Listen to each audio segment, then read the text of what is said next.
Слышь, товарищ, ты Ленина не видал? Нет, не видал. А что? Так говорят, он здесь. Очень возможная вещь.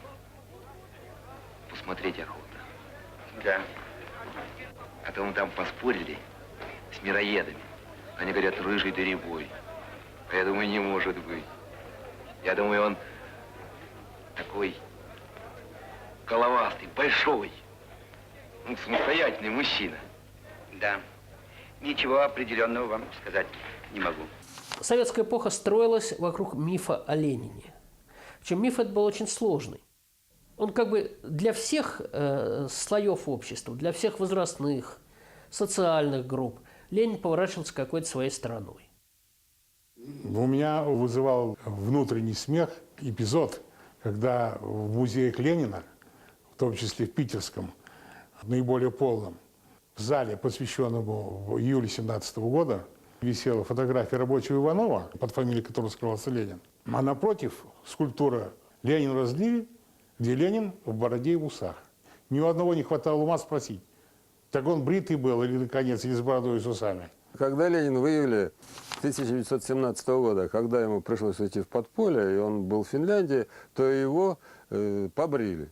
Сбрили его усы, сбрили ему бороду. Но дело в том, что вот когда он ехал из шалаша, когда он перебирался в Финляндию, то его гримировали, и гример привез ему бороду, наклеил ему бороду. Во-первых, над лицом поработал до неузнаваемости, во-вторых, приклеил ему бороду. И в поезде, например, борода отклеилась. Побритый в июле 1917 года лично товарищ Сталин Ленин на всех картинах, во всех кинопроизведениях, скульптурах изображен с бородой и усами.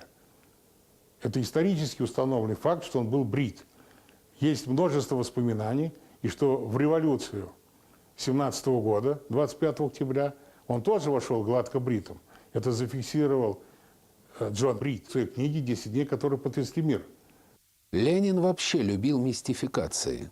Наверняка не без его участия получила хождение байка о том, что псевдоним «Ленин» он взял после Ленского расстрела. Но Ленский расстрел был в 1912 году, а статьи под псевдонимом Н. Ленин появились уже в 1901. И причина тому была вполне прозаическая. Когда Владимир Ильич после ссылки уезжал за границу, он очень боялся, что ему откажут в выдаче паспорта. На всякий случай он прихватил паспорт своего двоюродного брата Николая Егоровича Ленина. По нему и уехал. Отсюда Н. Ленин. Не псевдоним, а второе имя, можно сказать. Кстати, отблагодарил он брата вполне по-большевистски. Сыновья Николая Егоровича, Сергей и Николай, были расстреляны в 1919 году. Вообще у Ленина было около 150 псевдонимов. От Петрова и Иванова до экзотического Вильяма Фрея и забавного П. Пирючева. Но вот псевдонимом Владимир Ильич Ленин наш вождь никогда не подписывался. Он писал либо Н. Ленин, либо Николай Ленин. Так что имя Владимир Ильич Ленин – еще один плод вдохновения советских мифотворцев.